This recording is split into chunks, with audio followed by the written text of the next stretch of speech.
Station 51, engine 27, engine 32, truck 105. You're listening to The Fire Break with Steve Wolf. Welcome back to The Fire Break. I'm Steve Wolf. As you know, The Fire Break is sponsored by Team Wildfire, developing innovative technologies for containment and control of wildfires, which I anticipate will be a growing business. And who would know more about wildfires, hurricanes, disasters, floods, and other threats that we receive from nature, perhaps with help from our own contributions to it or not, but it doesn't really matter. I've got David Alexander with us today, and David is a scientist who has vast experience in a wide variety of disaster management fields and wrote an amazing book that I just finished this morning called Disaster Nation. Boy, what a recipe book for understanding the emergency landscape in this country going back hundreds of years. Welcome to The Fire Break. David, how are you today? Oh, I'm great. And thank you for having me. And again, thank you for reading my book. I'm pretty excited about that. I was reminded I should at least hold up a copy, let everybody know it's real. It's amazing, and it's available on Amazon. It's you know, when I put the book down this morning, it felt as if the difference between walking into the busy kitchen of a restaurant where it looks like just everyone's doing everything and you can't imagine there's any plan behind it, and then actually look at the recipe book of the recipes they're following. And then all of a sudden, it's still chaotic, but you can see that there's some method to the madness. Yeah, no, I think that gets into, I always get the question, why did you write the book? And, it's not just that it's a passion of mine, as you could tell by, reading it, but also, you can see in my background that I've spent several decades in the field and researching this topic, as well as practical experience working for FEMA, Department of Homeland Security, as well as at the state and local level. But I always get the question, why this book and why did you release it now? I think it's a little bit of prescience and opportunity. I've actually been noodling and framing this book for a couple years as really a culmination of all the research I've done. And then also, I was a little frustrated, particularly with the hurricanes of 2025. And, kind of that pent up frustration kind of spilled out into the pages of the book, I think, in a rational and objective and fair way. But I think the timing was great because we have an administration, we have a society that is aggressively open to discussing where we're at and where we need to go. And I thought putting the book out, even though it probably came out a few months sooner than I anticipated through some aggressive editing, was to really facilitate, I think, a more honest conversation around national resilience as well as disaster preparedness overall, because we have everybody throwing out platitudes, Right. And maybe I wanted to at least put something out there that kind of looks objectively, pulls the two sides together and says, hey, here's what the science and the evidence and the record shows.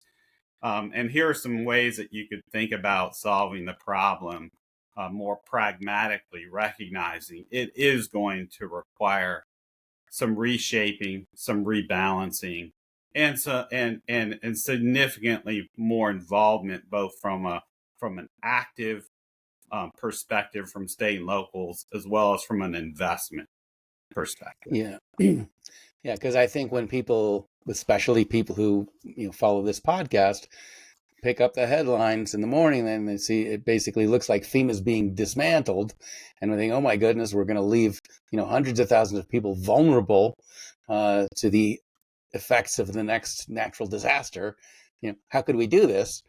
And then when you look through the book and you look at the history, you say, well, maybe these people weren't really being so well protected in the first place, that thousands of people looked to FEMA for help that never came, that the budget of the organization has grown 6,500% in the last few decades, is greatly outpacing the course of natural disaster expense. So we don't want to say it's a good thing or it's a bad thing. I could just say it's an interesting thing, and it's an opportunity for some introspection and retrospection about how we move forward. That it's I not think just so. tearing apart something good. It's Yeah, and I think it's also. I mean, the title is pretty media savvy and provocative. Always goes with good marketing, right?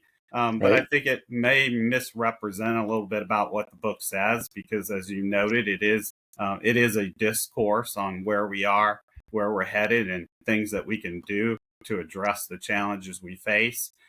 What it is not is it is not a book that says we should have less federal engagement. It's really Right. about saying we need smarter federal engagement. And we need to recognize that if the federal government is spending the vast majority of its resources responding to routine storms and weather events, we're really taking it away from its role, fundamental and foundational and critical role in preparing and positioning the nation to address those more catastrophic events. So I do like to put that out front and center of, don't get scared by the title. It Yep. is intended to be provocative. It is intended to draw you in, but it is also intended to be a fair and balanced analysis of the situation we face. As fair as any of us could be, right? Yeah. But you're really the book has fascinating historical context, really going back to the 1700s, and tracing the history of our national and local approaches to disasters, which was absolutely fascinating. And I noticed that with regard to the public perception around disasters, you did spend a little bit of time talking about the role of Hollywood in creating movies that depict different types of disasters. Oh yeah, absolutely. I mean, it gets back to, the culture is just as much at fault here as it is the government, in terms of how it was positioning itself to meet the evolving needs of the nation. What the book, I think, attempts to clearly outline through that history is that, where we're at today didn't just happen overnight. As you said, it happened over centuries. It didn't just happen in 1979 when FEMA was created, although that is a seminal point in the history of emergency management, and an important inflection point for emergency management and disaster preparedness overall. But what the book really shows you is, through that history, we're not just dealing with inefficiency as a result of of the evolution and creation of the federal bureaucracy around disaster management. And I don't necessarily use that word in a disparaging way. It's the system, the apparatus that evolved. It's really about it's also a testament to contradiction. And what I mean by that is, it's not just the inefficiency that comes with more public sector and government involvement. It's also that we have structural disconnect.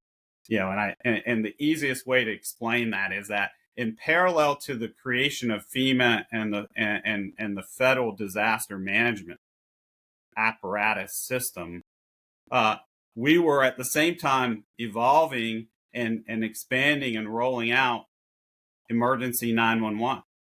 So for everything and every other emergency, we've acclimated our culture to, you don't call Washington, you call 911. Who do you Right. expect to show up to assist you? You expect those that live in your neighborhoods, are part of your community, that are well trained and adequately resourced to show up when you have an emergency, whether it's a traffic accident, whether it's a medical emergency, or it's a house fire, Right. for example.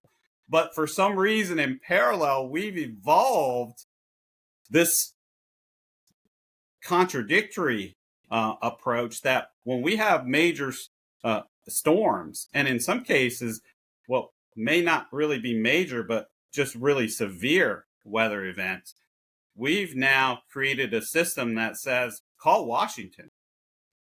We're going to send the cavalry in, and the cavalry is FEMA.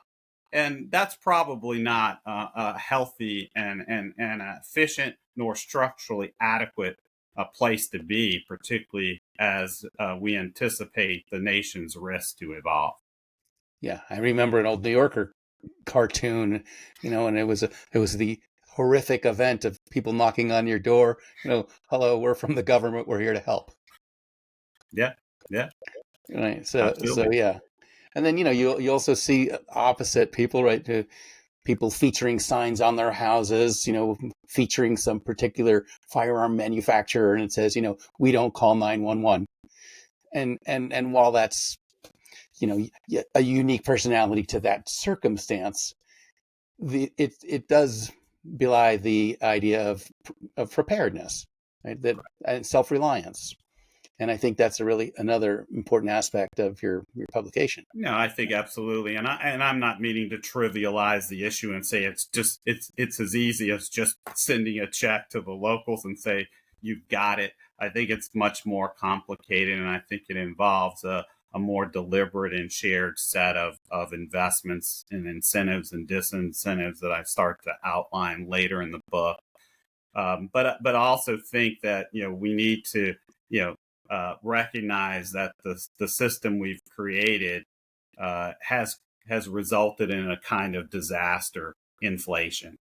And what I mean by that, and I express in the book, is that it's resulted in more declarations, more money being thrown at the problems, but fewer improvements in local capacity. And therefore, right, the expectation has become, whenever we feel uncomfortable or feel like we're not adequately resourced to deal with what probably is and previously had been considered a routine local emergency or disaster response issue, has now become that call to Washington. And is there a financial incentive in that once if the locals can get it declared a national emergency, then the federal money comes in to take care of it? I think that's a big part of it, right? Is that the incentives structure that we created and really codified in the Stafford Act resulted in a disincentive for local investment. That was not necessarily what it was intended to do, but that is a result of what has occurred. And I'm not the only one saying that. Right. I think that's been fairly well demonstrated through a number of studies and analysis and voiced by many experts across the domain. I think you're right. And I think it's not just the desire to escalate something from a state disaster to a federal disaster. For that, the thing that happens at lower levels too, right? When a city's disaster gets big enough, then it becomes a state disaster. And then the cost of that gets moved from the city to the state. And there's some dollar threshold, right? When the local fire reaches $1 million, now it's a state fire.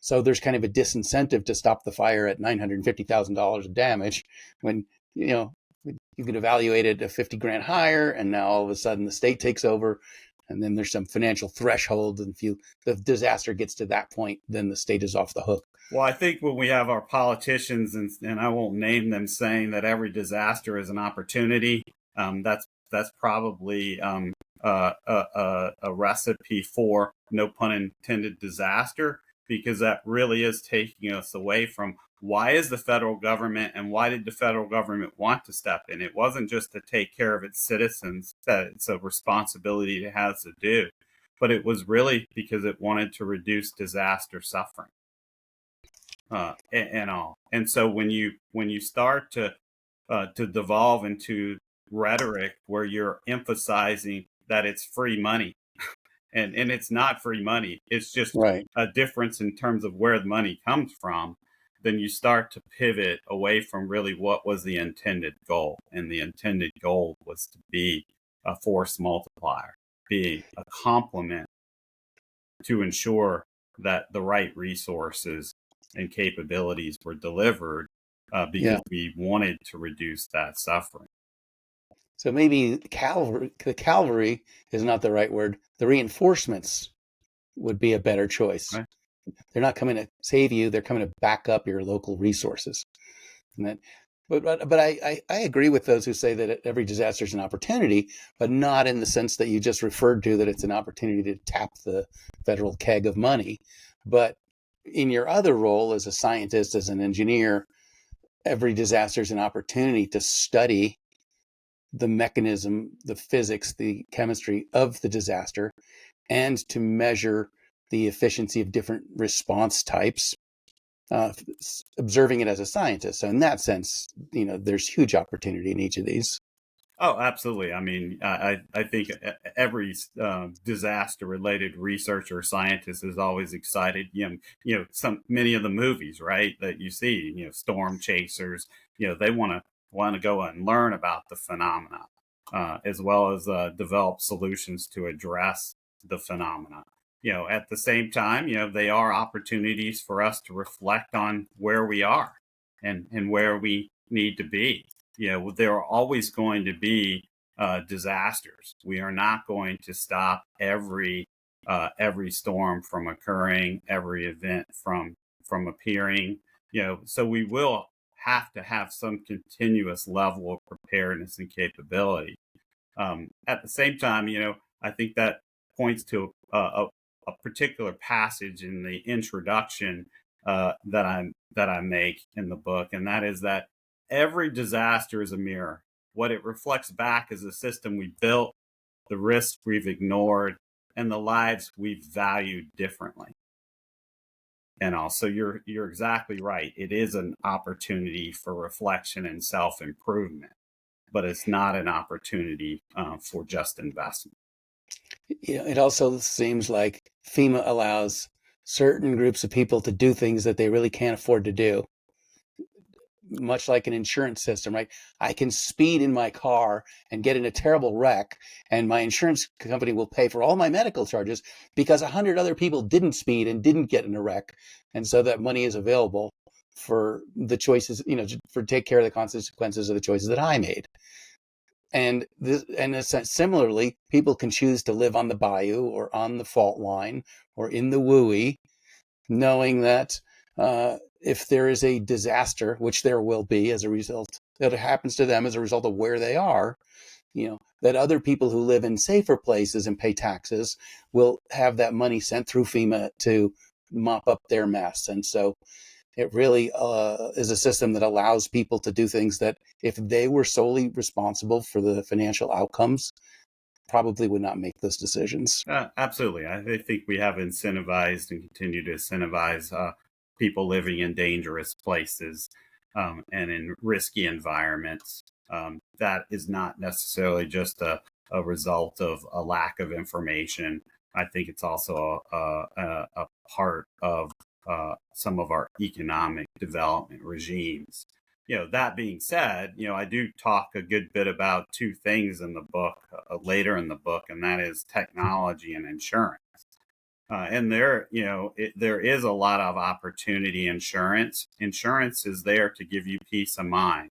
Insurers are not there to drive profit. They're there to provide a service, and their service is to deliver you assurance. And insurance is also undertapped in a variety of ways that I articulate, not in terms of just creating new products that can help limit and reduce that protection gap, those that have coverage and those that don't. But it also is a tool in terms of the sense that it can be an early warning system. When we start to, if we are able to tap in and look at insurance information, particularly for those low signal events, when we start to observe that there are more claims occurring, that premiums are rising, that coverages are changing, that is telling us something very important about risk in those environments. And where the inflection point is that we're not able to do that, not because the insurance companies are unwilling to cooperate. It's because in many cases, our government subsidies are distorting what that data is telling us. And so there's a misalignment between insurance markets being that instrument to provide financial security, as well as being that warning system, because we produce government subsidies that distort actuarial risk. And that is problematic for the country. Right. And when we look at something like the misnamed FAIR plan, which presumes that there's some type of a disequity You know, everyone should have a right to be able to get homeowners insurance, you know, as if there's a right, you know, to live in a fire-prone, earthquake-prone area, and that everyone has to bear the cost of that so that you can experience that privilege. Yeah, I mean, it is a signaling device, it is a behavioral incentive, and it can be a very effective complement in terms of being a public policy instrument. And what I mean by that is that if it's used correctly, insurance can, as you just noted, steer development away from the most dangerous, most harmful, most high risk places because they make that area only affordable by those that can provide that and acquire that coverage. It also can then therefore reward a community for investing in mitigation because it wants to keep that real estate in circulation. And therefore, collectively, they're closing that very critical protection gap that really helps reduce exposure to individuals as well as to the nation at large. Well, yeah, I see part of the problem. I noted in your book that you talked about the leveraging value of pre-mitigation spending. I believe you said that for every dollar spent on pre-mitigation, you saved $6 in response to the disaster that you minimized, which would look pretty appealing, right? If I told you, give me $1 now and I'll save you $6 later, that would make sense to most people. But we don't do it, right? Because you know, we would rather eat the 2 marshmallows now than get the 5 marshmallows if we had to wait 2 minutes, right? So there's an issue here where it seems that we're not willing to spend anything for pre-mitigation, but we'll spend endlessly for response. Because response is heroic, response is dramatic, response gets you on TV, response gets you reelected. Pre-mitigation is just like throwing money at something that people consider theoretical and a waste of money, and there's no political benefit in doing it. How do we work towards, you know, Yeah, I think realigning that's the part of mindset? it. I think that it's also that, you know, it is easier to deliver a payout than it is to pay down. And that's really what mitigation is. It's a pay down of your risk and all. But that's why I said, you know, it really needs to include a more effective relationship between the public and the private sector.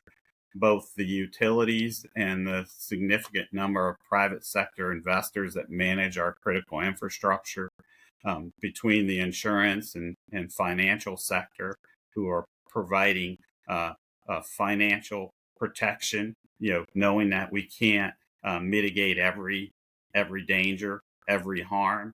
And it's the public sector in how it manages its local policies, how it executes and administers land use. And the book starts to outline some of those things, right? You know, particularly I think hits on, and I'll start with the insurance piece just because I think that people tend to underappreciate the role that insurance could play beyond just that payout mechanism. Is that if we could transform insurance from it being perceived as just a private contract and really it be a public resilience tool, that starts to change the game. Now you're seeing some of that in the emergence of the parametric insurance market, where, you know, local governments are acquiring parametric insurance as a complement to cover exposure to some of their facilities and assets.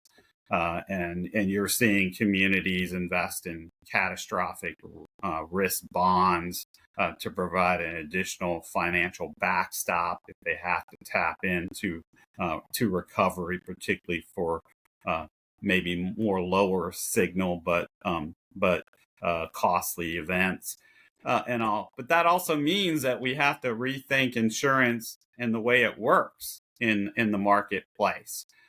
We have to look at, you know, things like offering income scaled premium assistance. You know, if you want to expand the coverage, you have to recognize that there are some affordability challenges and all. I think you have to start to address how do you support the communities in having more community-based catastrophic insurance to spread particularly those public infrastructure risk, and how that works in a federal compact.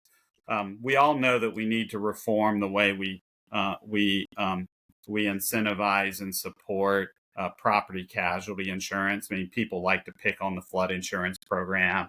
The flood insurance program is not the only casualty peril insurance line that has challenges.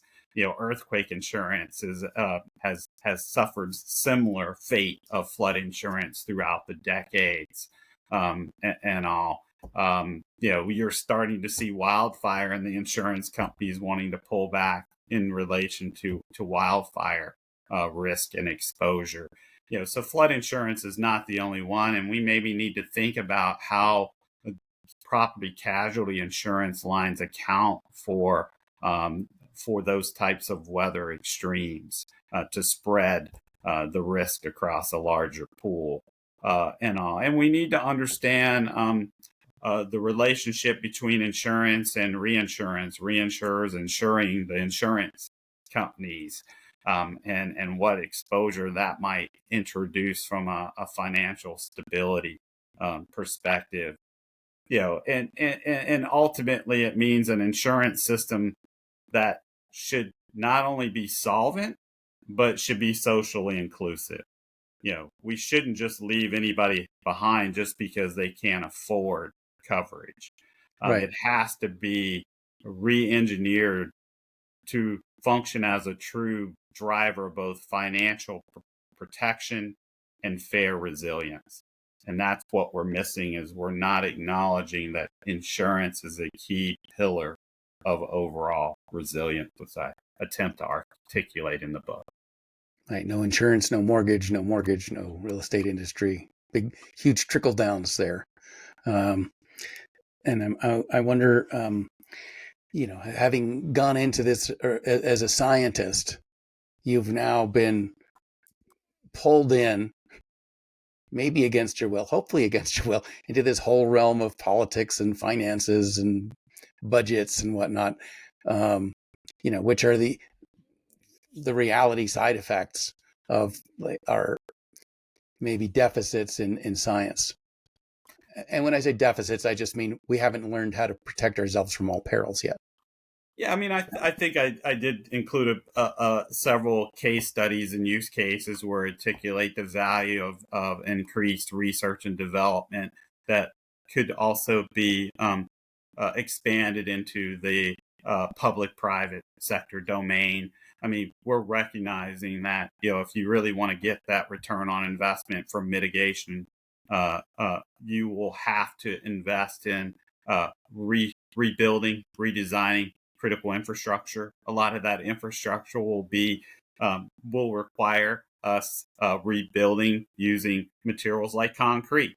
Well, there's a lot of innovation that's happening in the construction industry and in the scientific community around material sciences, where we have now concrete that is elastic. And what I mean by that is that it has a certain ability to flex based on changing conditions in the environment. One, so that it can respond, and two is that it can recover. That can increase the benefits and multiply the benefits of those investments, because not only does it make it less adverse to those events, those singular events, but it also increases its ability to function through normal wear and tear, which lowers maintenance cost. And maintenance costs are a significant burden on the critical infrastructure sector. So there are clear opportunities for innovation. Now, what does that mean for the U.S.? If you put it in context of, how do we reassert both our science and our engineering sectors, that's an opportunity for us to step forward and put our construction and engineering, our architecture and engineering firms in a leading position. as the U.S. is looking to adapt and redesign to cope with the changing risk landscape. In some cases, it means fortified, right? And I mentioned and referenced the fortified home and building standards in the book. But it's not just the U.S. alone that's going to be doing that. Other nations are always also going to be pursuing fortifying key infrastructure against both regular, chronic, as well as acute shocks and stresses. So we have to think of the value that we get, not just think of the science of disaster as just we want to understand the storm. We want to understand how communities responded or reacted or were affected by the storm. There are all these other science and technology elements to preparedness that is oftentimes lost in the narrative that I tried to surface by giving it its own chapter. And some of that is information technology, right? The use of artificial intelligence and combining that with some of our planning systems and resources so that we can optimize different functions and capacities. But it also means that we have to rethink how we interpret and understand the systems and the infrastructures and the issues themselves. And I'll give you the example.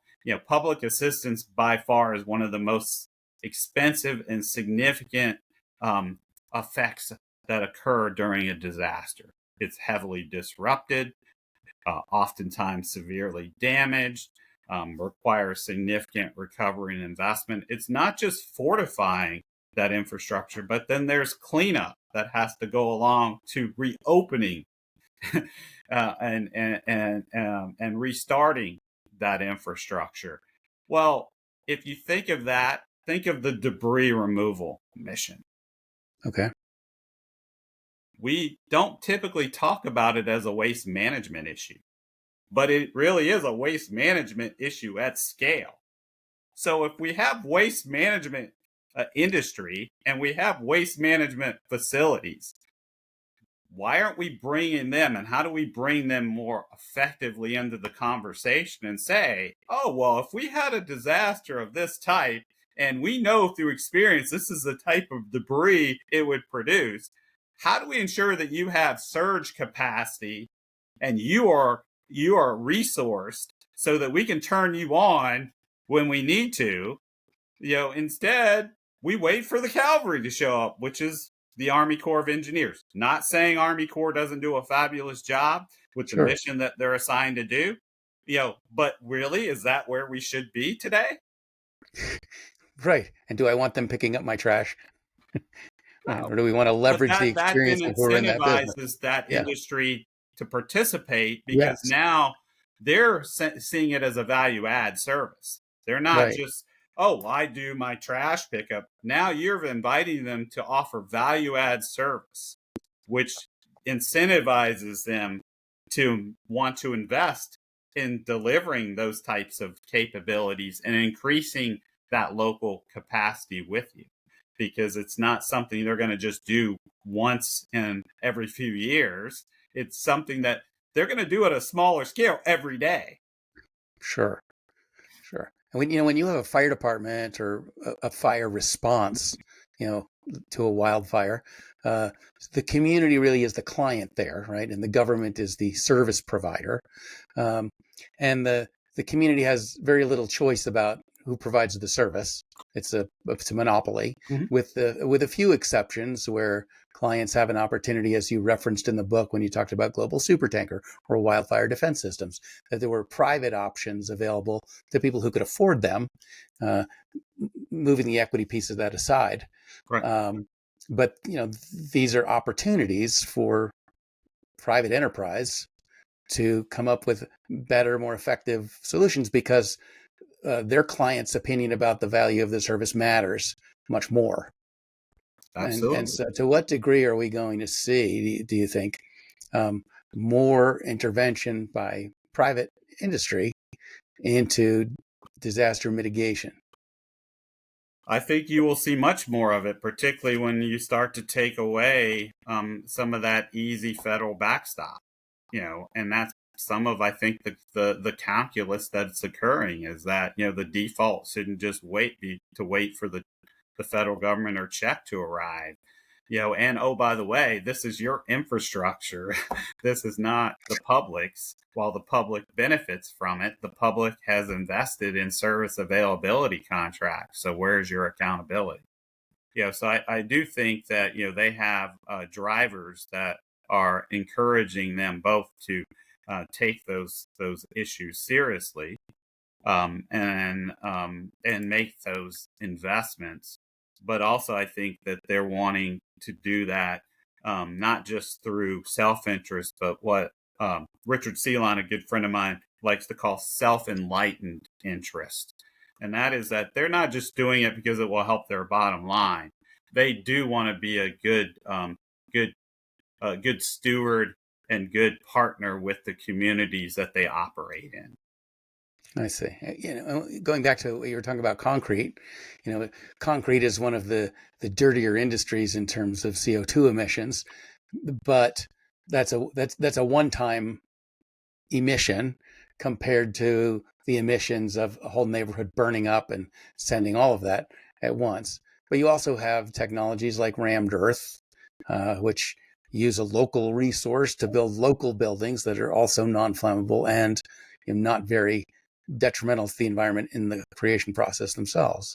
No, I think you're spot on. And I'm just giving you an example of, if you have to replace your concrete infrastructure, we should look at that as an economic opportunity to really reshape and reposition the country for global competitiveness, and a spillover effect being that it could drive more effective risk reduction. But you're spot on. There are other industries that are emerging around other materials that have advanced beyond what I call the lab, and now we're ready to move from lab to street to Main Street, and I think those are great examples, but I always like to say, there's no panacea. It's gonna require a mix of solutions. It's gonna require collaboration from a diverse set of partners, and it's gonna require recognition that we all are going to have to pitch in, both financially as well as with sweat equity. Let's say you had an organization called PEMA instead of FEMA, and it was the private emergency management agency, and they were tasked with the identical duties that FEMA was tasked with, only it was a private organization. Could you get the same effectiveness out of it, and could you multiply the efficiency of it? Well, to be honest, I would ask you to compare simply the post office versus FedEx. Yeah, I think when it comes to disasters, you can't really have a truly private, nor can we necessarily have a truly public, solely public organization anymore. I do think it has to really be a public-private partnership, and it can't just totally be on the burden of the government, using the term public sector per se. I don't think there's a comparable in terms of holistically, like you mentioned, between that would be similar to the post office versus FedEx. Now, are there sub-dimensions of disaster management that may be more inclined towards that type of relationship? Yeah, absolutely. Particularly when you get into maybe more of the technology or the capacity elements, and also. So you could look at the information technology sector and say, do we really need to have government satellites flying all over space to pick up and detect and get early signals and model or track how disasters are changing? Or is that really something the commercial sector can do much more effectively than us? And maybe the federal government's role is less to be on the front end delivery and more on the back end, which is being a pipeline in terms of helping them advance the research that continues to produce those solutions. I think that's a great example where the private sector probably is positioned to take more of that lift from the public sector. So that would be through things like SBIR or STIR grants or things like Right. that. I do think that, and I mentioned the waste management piece. I think if we rethought debris and cleanup, I think the private sector is actually better positioned than we think to take more of the lift of those functions and responsibilities. Um, uh, just like the utilities pick up, particularly the electric utilities pick up a big part of the lift. People might not necessarily recognize or know that, but Dominion Power is getting backup resources from Lower Colorado River Authority in some cases, and there's a lot of reciprocity that's happening. Their challenge is that the the the scale and the multiplicity of events, meaning multiple events occurring at the same time, is spreading them thin. That's their challenge. It's not that they aren't able and highly effective at backing each other up. So the question is really more of a conversation of what additional capacity should the government provide, or how could the government assist them in increasing, and that's where mitigation, for example, could provide an important injection of efficiency. So yeah, I agree.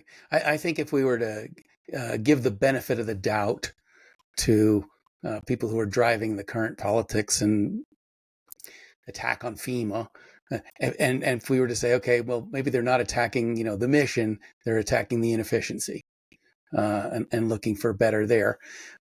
I wonder about the reverse economic incentives in disaster management or in wildfire, that on a Monday morning fire, the firefighters don't go into overtime till Wednesday night. Okay, so they're acting against their own financial interest to get early suppression. And the global supertanker or other companies that drop retardant, and global supertanker is no longer in business, right. But if you're getting paid by the drop, you want more drops. If you're getting paid by the mile of bulldozer line, you want more line installed, right? That everyone makes more money, or as they say in the fire chiefs area, the blacker the burn, the greener the paycheck. So it's the insurance companies, pay the price, but everyone else makes money. And I'm not saying that anyone is not doing the absolute best they can. But why wouldn't we want to see the financial incentives aligned, where you could go to a private company and let them bid a fire and say, look, I'm looking at the data from Aurora Tech, and I'm looking at Firewatch and Firewise, and I see what's going on with this fire, and I'll put out that fire for $75 million. And now where's the incentive? Get the fire out in the next 20 minutes. Yeah. So I think you hit an important point. And that is that it's not just that you want efficiency, you want effectiveness with efficiency.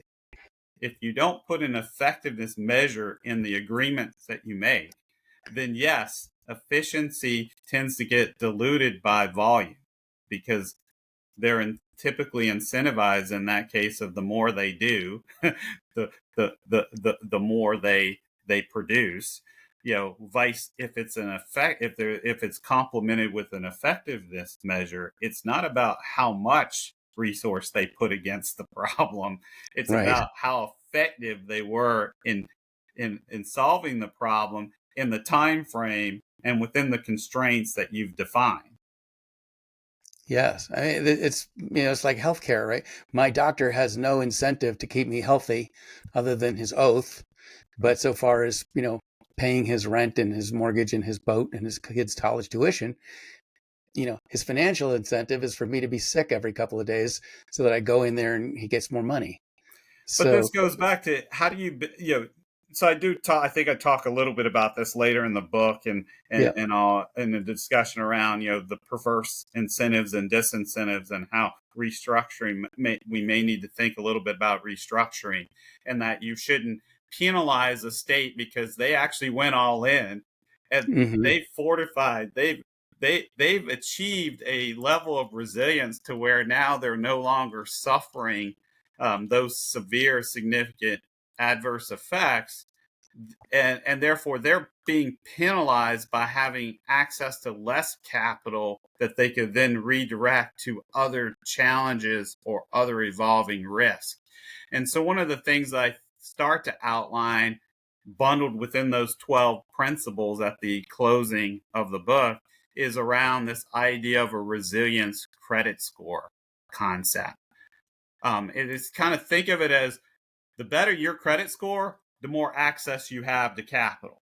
Right. Well, think of it that way, as if you could incentivize the system that way to, hey, the better you do at resilience, the more access you have to capital and resources and opportunity, the more motivated you are to get a good score, right? Sure. Others saying, well, I'll just wait till bad happens because Washington will just float a check, to me, and I'll solve the problem that way.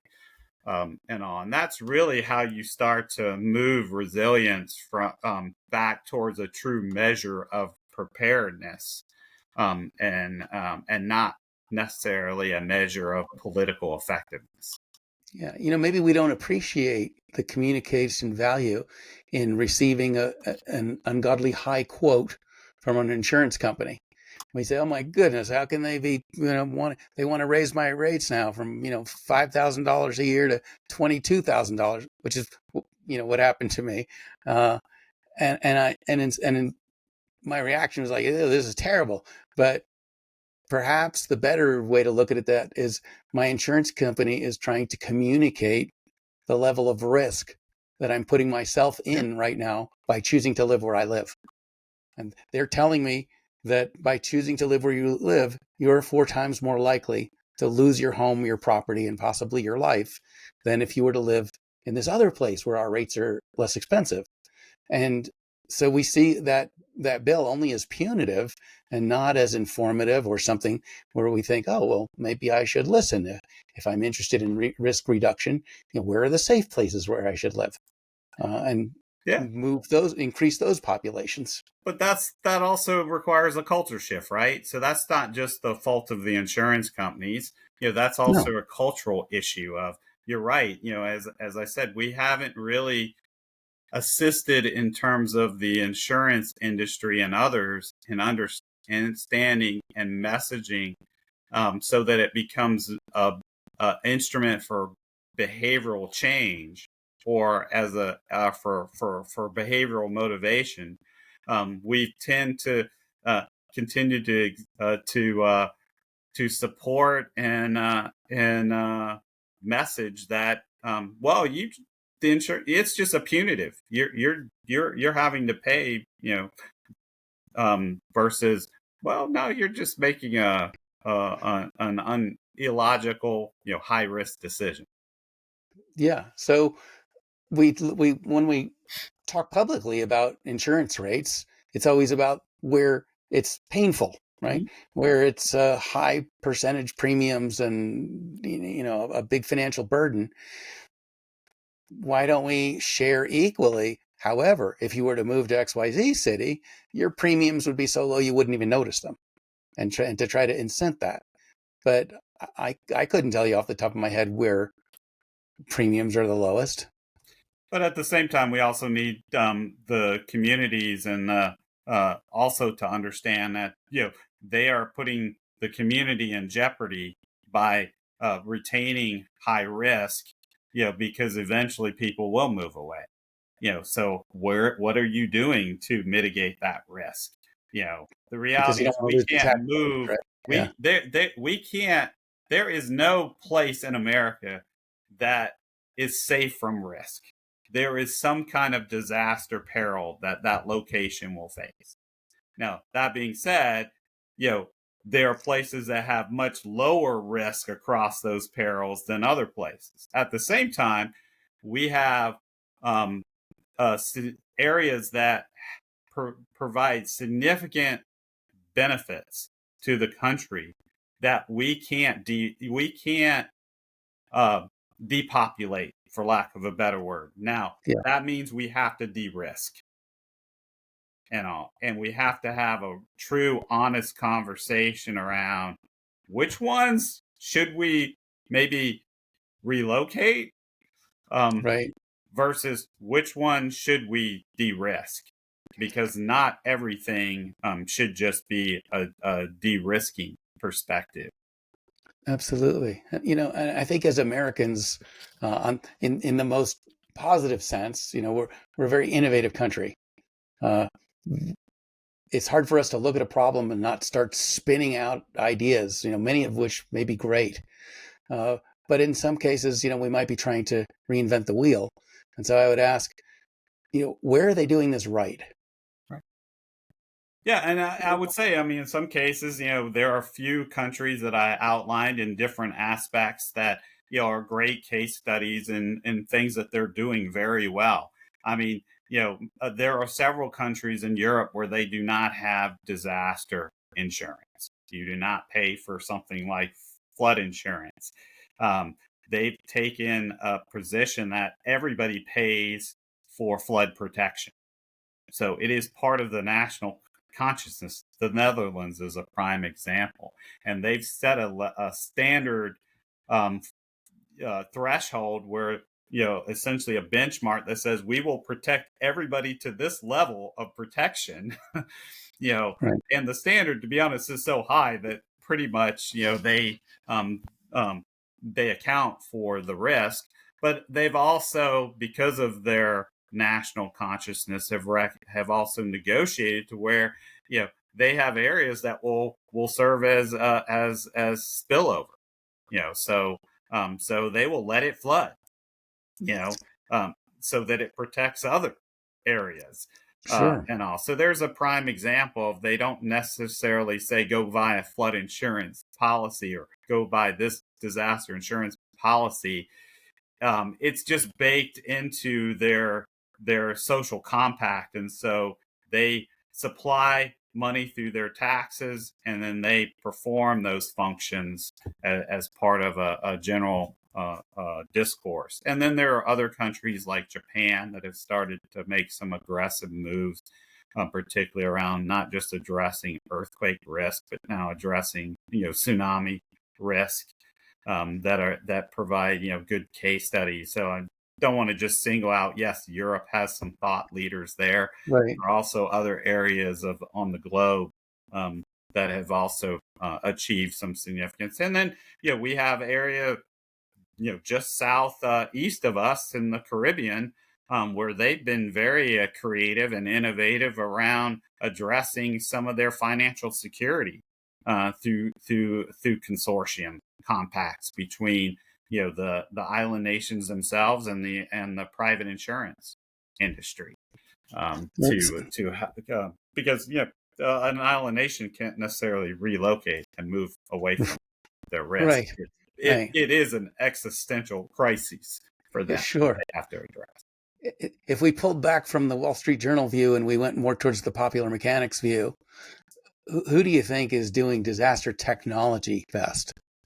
Getting people out of buildings fastest, suppressing wildland fires fastest, where they're really tech forward.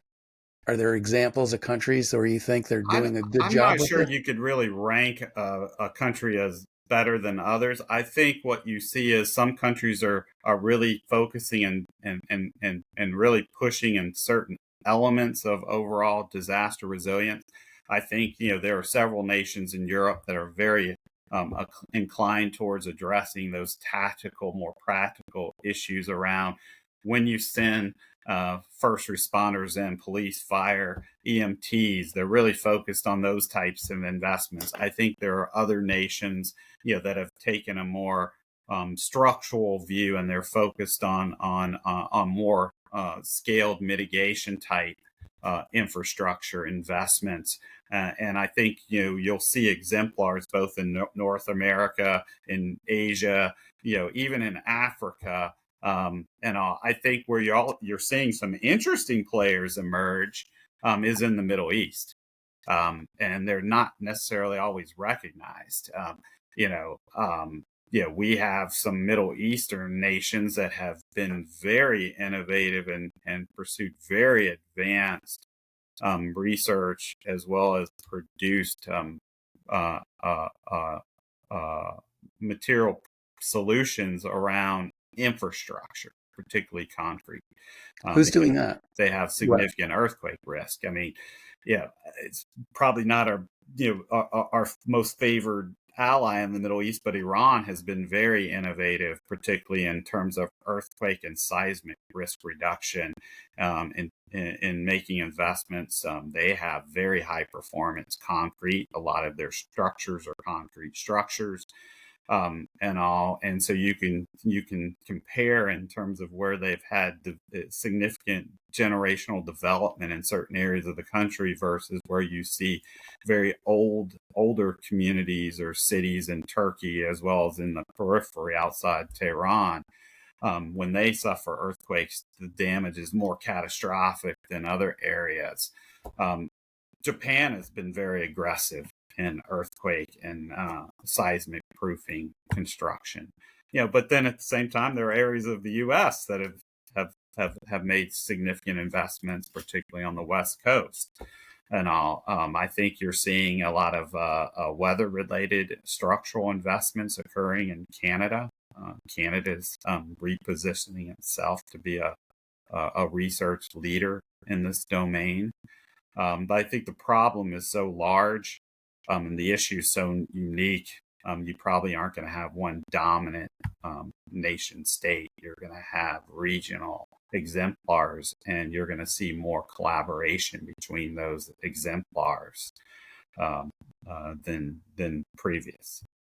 It sounds like the more homogenous a culture is, the more effective and efficient it's going to be, because I think there's a lot to be fighting said the about problem instead of fighting each other. Yeah, I think there's a lot to be said about social cohesion. I'm not necessarily convinced that social cohesion is just a product of homogeny, although that has traditionally been an easy way to achieve social cohesion. But there are nations. I mean, including the U.S., where we can rally around a particular concern, and regardless of our diversity.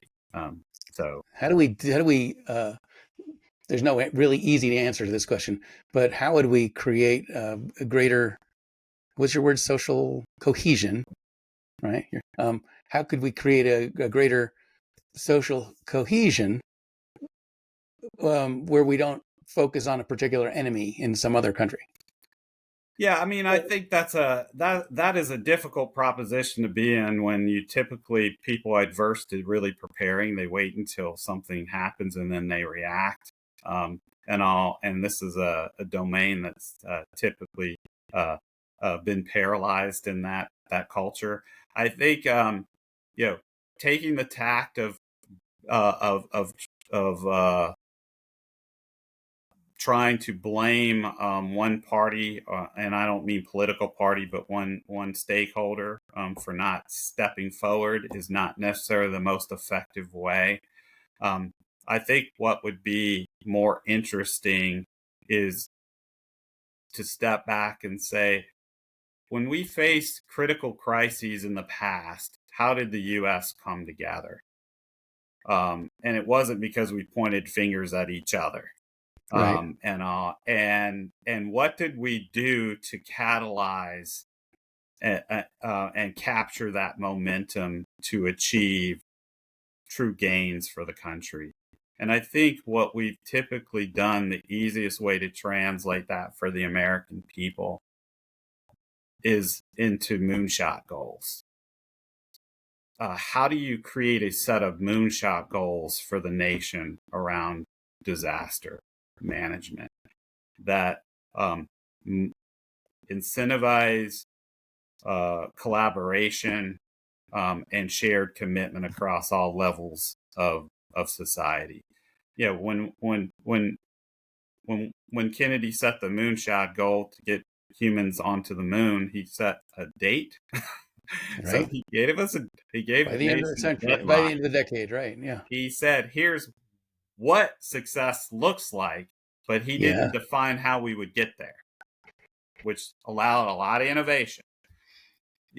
When we talked about solving the COVID crises, we pretty much set similar type goals and saying, hey, the best way for us to get ahead of this is for us to commit to some kind of vaccine. And we said, we need a vaccine at this date. And we challenged that industry to make proposals to produce a vaccine. But we didn't lock them into specifically, you could only do it this way. Right. Right. And that produced a lot better results than I think the nation expected and the world expected, and a lot faster than we expected. So the question is how do you set a series of similar type goals? Because you can't just say our goal is to eliminate disasters. Right.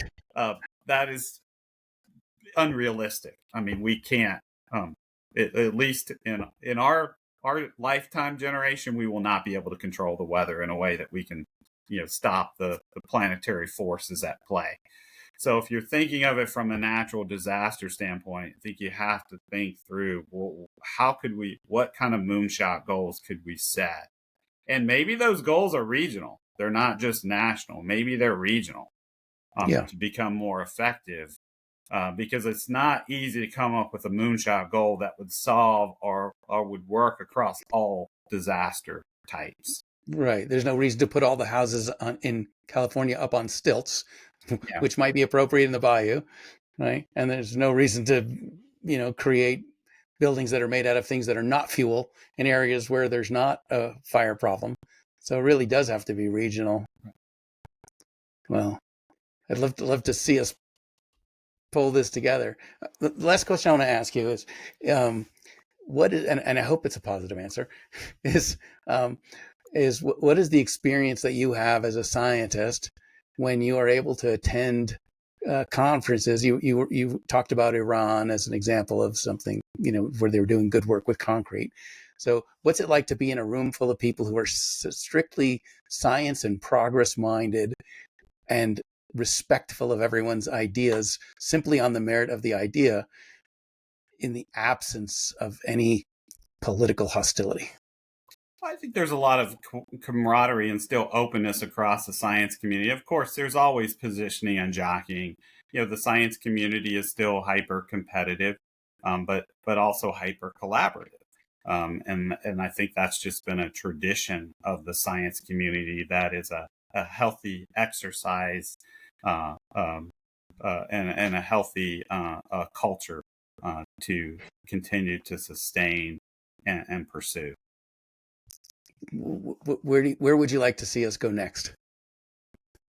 I know I said the last question was the last question, but I really want to let you finish on, if you were the emergency czar and you could set the policies and the budgets and command the resources, how would you go about that? I think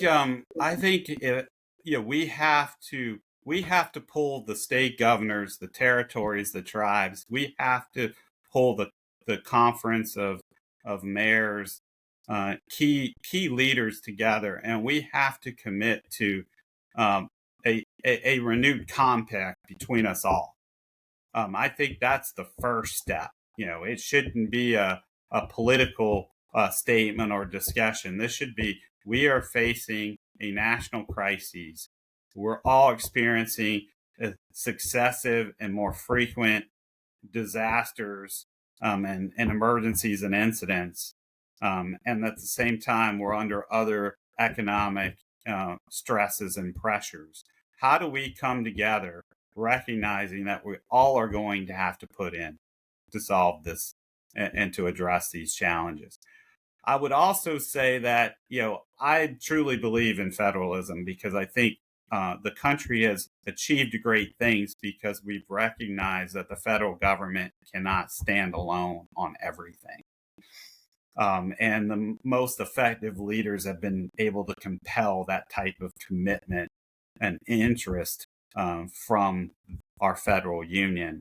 And so I think our state and local leaders need to recognize this is an opportunity for them to step forward.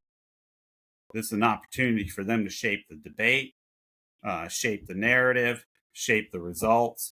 And it's an opportunity for them to push for reforms that empower, not displace them. The last thing we necessarily need is for us to shift from one type of federal overreach to another. And all. I think so they have to recognize that as probably the most significant opportunity they have is to reshape and redefine the game of disaster management. I love that, and I love that. Ultimately, all of this problem comes down to your last word, opportunity. That we have a choice about what we do with this.